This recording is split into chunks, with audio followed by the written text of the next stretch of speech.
when you hear no, it doesn't mean no forever. It just means no now. Now, that doesn't mean that we pressure people and we hassle them and we berate them until they say yes, but it means that we recognize when people say no, we don't just discard the potential to do business with them forever. We recognize that their current state, their current answer is no, and there are certain things that we can do to be present, to make sure that we're front of mind, and to be the person that they approach when it is time for them to say yes. Let's discuss on today's episode.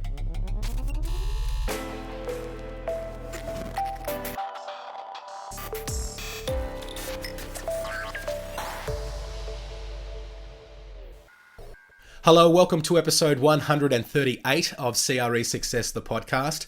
My name's Darren Krakowiak, and I help commercial real estate leaders to develop their people and also to grow their business. Really appreciate you joining us for today's episode. If you're enjoying this content and you know somebody who would get some value from it, please do share this episode. You can do that by just telling people about the show, or you can click the share button wherever you are consuming this content and just send it to somebody who you think would get some value from it. That helps us spread the message further and helps you also deliver more value to people who you would like to deliver that value to. And it doesn't even cost you anything to do it. So today's episode is all about when no means not right now, not no forever. So I think sometimes when we hear people say no, we believe that they're telling us no forever.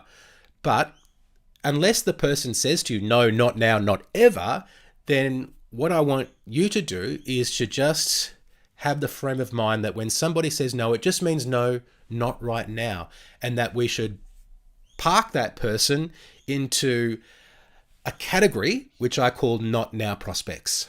And not now prospects are some of the best prospects that you have because they have already heard what it is that you can offer and they haven't told you to go away forever.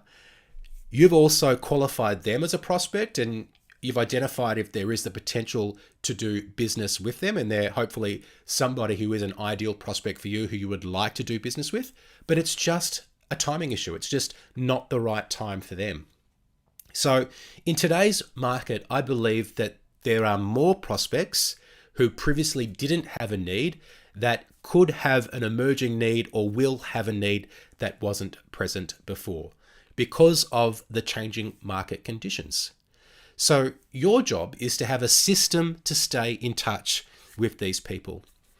And I guess the inspiration for today's episode comes from something that happened in my business recently with somebody who is a listener to this podcast, who I met 1 year ago.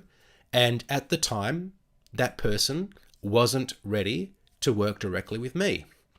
And I just went through and reviewed the touch points that we had between when he had said no and when he contacted me a couple of weeks ago and said, I'm ready, let's do this. And I think it is completely applicable in commercial real estate. So there are three things that I identified that I think helped move that particular person to a position where they were ready to say yes. And there are three ideas within each of those categories that I want to share with you in this episode. So those three things, the system that you should have is about market presence. It's also about email marketing. And then there is personalized outreach. So the first two are more leveraged and the third one is personalized.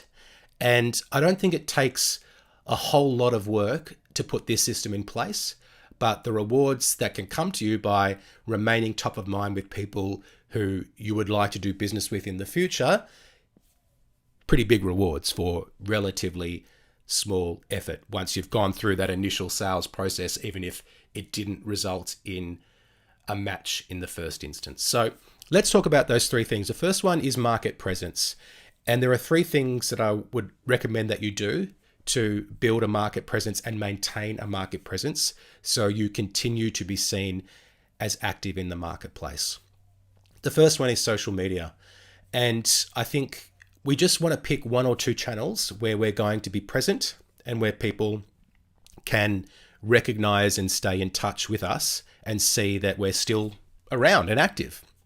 So most of us are going to be on LinkedIn, and LinkedIn is probably that channel. It could be Instagram for some of us, but I'm not sure that all of our prospective clients are likely to connect with us on Instagram. But certainly 95%, I think, of most prospects, if they have a LinkedIn profile, would be likely to accept your LinkedIn connection request, which gives you that opportunity to stay in contact with them. So using social media to not only connect with people, but then to actually put something of value in front of them. Not just, I listed this, I sold this, but also talking about the market, talking about your perspective, and talking a little bit about who you are as a person can help bring people closer to you over time. So social media is the first aspect of market presence. The second one is just the listings and deals that you do in the marketplace. So if you are seen as being active in the market, then that's going to build your credibility. A way that you can ensure that what you're doing in the marketplace is seen and heard by people who are relevant is to not only, I guess, encourage your clients to spend more on marketing, but also to collect testimonials and case studies so you're able to show the evidence of the work that you've done. And the third element of market presence is just your general activity in the marketplace beyond the transactions that you're doing. And this is, being seen at networking events, attending industry associations, attending auctions is a good one. Now, I don't know if it's great form to be outwardly prospecting with buyers at auctions of a competitor, but certainly it's legitimate for you to go and attend and to be seen at that auction. So market presence is the first strategy. Second one is email marketing. And in commercial real estate, I think most people are sitting on huge email lists, but they're not utilizing those email lists to their full potential. So in my business, I send at least one email to my list every single week. Now, I'm not saying that I'm great at email marketing, and I've actually recently engaged a branding firm to look at my brand and to look at the ways that I'm communicating with my audience. And I need to do more also to grow my email list. These are areas I think that I can improve in order to get more out of my email list, and they're areas that I've identified that most of my clients can also improve. So the first one is the copy in the email, the actual words, the writing. And do those words actually position you as an expert, and also do they encourage people to take action and to take a next step? The second bit of email marketing is about the design of the emails. And I think there's two types of emails that you're sending out. One is a marketing email, which is really updates about the business. And then there are sales emails. And those sales emails, we're trying to actually elicit some sort of response.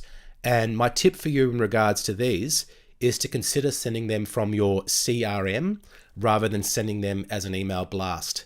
Because if you can make your sales emails not look like a sales email and look more like a personalized outreach, look less like marketing and more like a personalized message, you still get the benefit of leverage, but it's not likely to be perceived just as an email blast. And if you've noticed, if you send an email from your CRM as opposed to sending it through an email blast, I tried this a couple of weeks ago in my business, and when you send it from your CRM, it doesn't come up with you can unsubscribe here because you're sending it through the CRM system. So if your CRM can do that separate to email blasts, really, it's almost like a new channel, and I recommend that you have a look at that.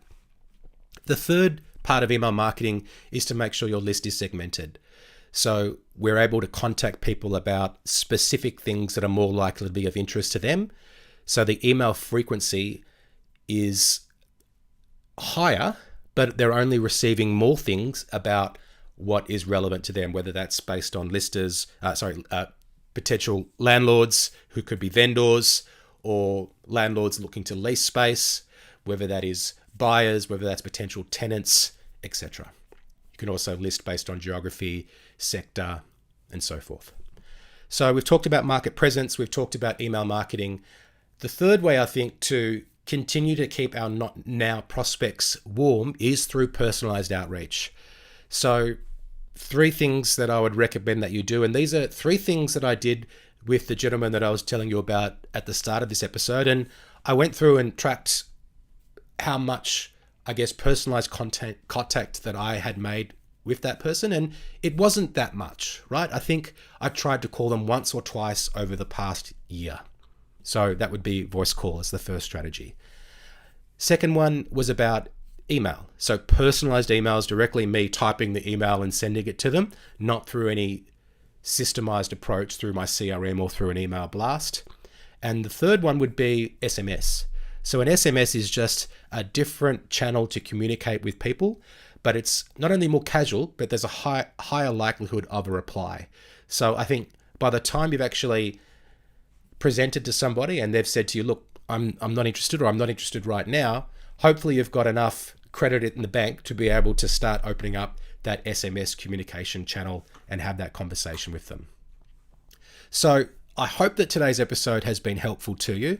As a reminder, market presence, email marketing, and personalized outreach are the three ways that I recommend that you keep prospects warm until they are ready to move forward with you.